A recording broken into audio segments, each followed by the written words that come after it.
नमस्कार दोस्तों।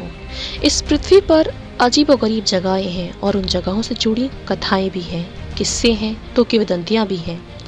जन जन मानस ही है जो पुरानी परंपराओं को पीढ़ी दर पीढ़ी आने वाली जनरेशन्स को बताती है, सिखाती है और उन तक पहुंचाती है।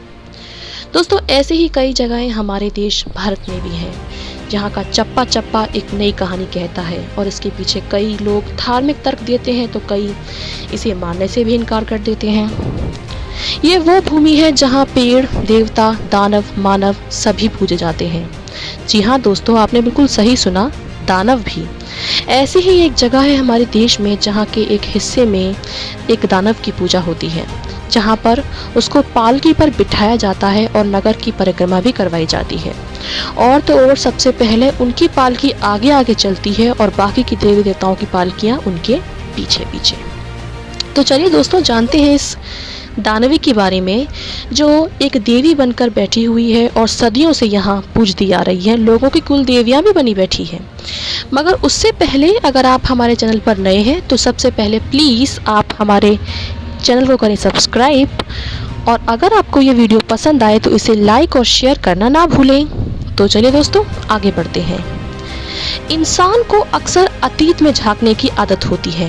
हम कौन थे, हमारे पूर्वज कौन थे, कैसे थे, हम कहाँ से आए, इसका जवाब हम किसी भी तरह से हासिल करना चाहते हैं, चाहे उसका माध्यम साइंस एंड टेक्नोलॉजी हो या फिर हमारे पुराने ग्रंथों को कुरेद कर।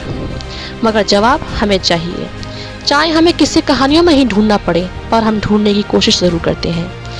ऐसी ही एक जगह है हिमाचल प्रदेश में मनाली, एक ऐसा हिल स्टेशन जो देश और दुनिया से लाखों टूरिस्ट्स को अपनी तरफ अट्रैक्ट करता है।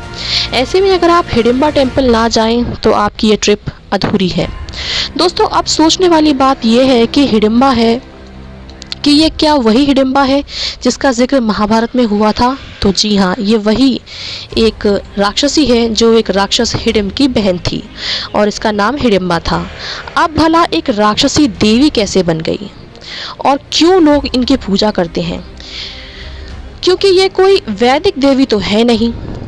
ऐसे में तो दोस्तों, पुराणों के हिसाब से ये कथा आती है कि लाक्षागृह से अपने प्राण बचाकर पांडव जंगलों में जब भटक रहे थे तब वो मनाली के जंगलों में भी आए थे। उस समय मनाली के जंगलों में हिडिंब नाम के राक्षस का राज था। हिडिंबा उसकी बहन थी और उसने ये प्रण लिया था कि जो वीर हिडिंब को युद्ध में हराएगा वो उसी से विवाह करेगी। और ऐसा हुआ। भीम ने हिडिंबा को युद्ध में हरा दिया। हिडिंबा ने जब भीम को देखा तो वो उस पर मोहित हो गई और उसके सामने विवाह का प्रस्ताव रख दिया। इस विवाह से उन दोनों को एक पुत्र घटोत्कच की प्राप्ति हुई, जिसका महाभारत के युद्ध में महत्वपूर्ण योगदान था। उसने कर्ण द्वारा चलाए बाणों को अर्जुन पर ले लिया, प्राणों की रक्षा की। जब हिडिंबा ने श्री कृष्ण से कहा कि इस युद्ध में अपना पुत्र मैं सब कुछ खो चुकी हूँ, निराश हो चुकी हूँ और दुखी हो चुकी हूँ, तो वैसे में श्री कृष्ण ने उन्हें तपस्या का मार्ग दिखाया और धुंगली के इलाके में एक देवी के रूप में पूजे जाने का आशीर्वाद दिया। वो जिस पत्थर पर बैठकर जिन्होंने तपस्या की थी वो आज भी यहाँ मौजूद है। इस गुफा में कोई मूर्ति नहीं है, बल्कि देवी हिडिंबा के पदचिन्हों की पूजा होती है। पहाड़ों के बीच बना ये मंदिर पूरी तरह से लकड़ी का बना हुआ है। मंदिर का निर्माण पगोड़ा शैली में किया गया है। मंदिर के निर्माण के बारे में ऐसा माना जाता है कि कुल्लू राजघराने के राजा बहादुर सिंह ने हिडिंबा की मूर्ति के पास ये मंदिर बनवाया था। कुल्लू मनाली के लोग इन्हें अपनी कुल देवी भी मानते हैं। यहाँ इन देवी को धुंगरी देवी के नाम से भी जाना जाता है। हर साल 14 मई को हिडिंबा देवी की जयंती मनाई जाती है। इस अवसर पर एक विशेष पूजा की जाती है जिसे लोग घोर पूजा कहते हैं। कुल्लू दशहरे में देवी हिडिंबा का बेहद महत्वपूर्ण स्थान है। नवरात्र के दौरान जहां सभी हिंदू देवी दुर्गा की आराधना करते हैं, तो वहीं मनाली में लोग देवी हिडिंबा की पूजा करते हैं। नवरात्र के दौरान यहाँ मंदिर के बाहर लोगों की कतारें और भीड़ और भी ज़्यादा बढ़ जाती हैं। हर साल बसंत में यहाँ के लोकल्स हिडिंबा देवी मेला बनाते हैं। यहाँ के लोग इन्हें देवी दुर्गा का अवतार भी मानते हैं और इसी रूप में उनकी पूजा भी करते हैं। कहा जाता है कि समय समय पर हिडिंबा ने कई राक्षसों से यहाँ के निवासियों को मुक्ति दिलाई थी और तभी से लोग इनकी पूजा करने लगे, अपनी प्रोटेक्टर मानने लगे। धुंगरी मंदिर में सिर्फ सुबह के समय पूजा होती है। दोस्तों, ये भी कहा जाता है कि विहंगम दास नाम की एक शख्स था जो एक कुम्हार के यहाँ पर नौकरी करता था। विहंगम को हिडिंबा देवी ने सपने में दर्शन देकर उसे कुल्लू का राजा बनने का आशीर्वाद दिया था। इसके बाद विहंगम दास ने यहाँ के एक अत्याचारी राजा का अंत किया और वो राजा बन गए। वो कुल्लू राजघराने के पहले राजा माने जाते हैं। इनके वंशज आज भी हिडिंबा देवी की पूजा करते हैं। 16th सेंचुरी में राजा बहादुर सिंह ने ये मंदिर बनवाया। मंदिर की छत चारों ओर से बटी हुई है, चारों तलों में बटी हुई है। मंदिर की 3 दिशाओं में बरामदे हैं। मंदिर के मुख्य दरवाजे के ठीक ऊपर नवग्रहों की प्रतिमा मिल जाएगी।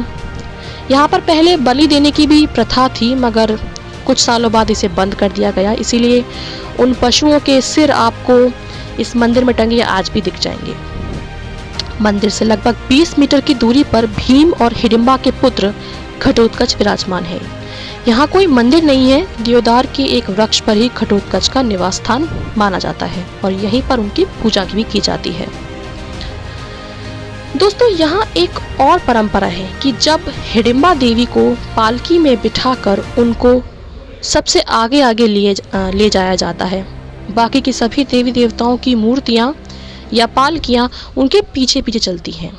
जब तक देवी हिडिंबा नहीं पहुँचेंगी तब तक ये उत्सव शुरू नहीं होगा। ये उत्सव केवल 7 दिनों तक मनाया जाता है, जहाँ पूरे देश में रावण, मेघनाद, कुंभकर्ण को जलाया जाता है और दशहरा का समापन किया जाता है। तो यहाँ इस इलाके में इस त्योहार का आगाज होता है। माता हिडिंबा का इसमें विशेष योगदान रहता है।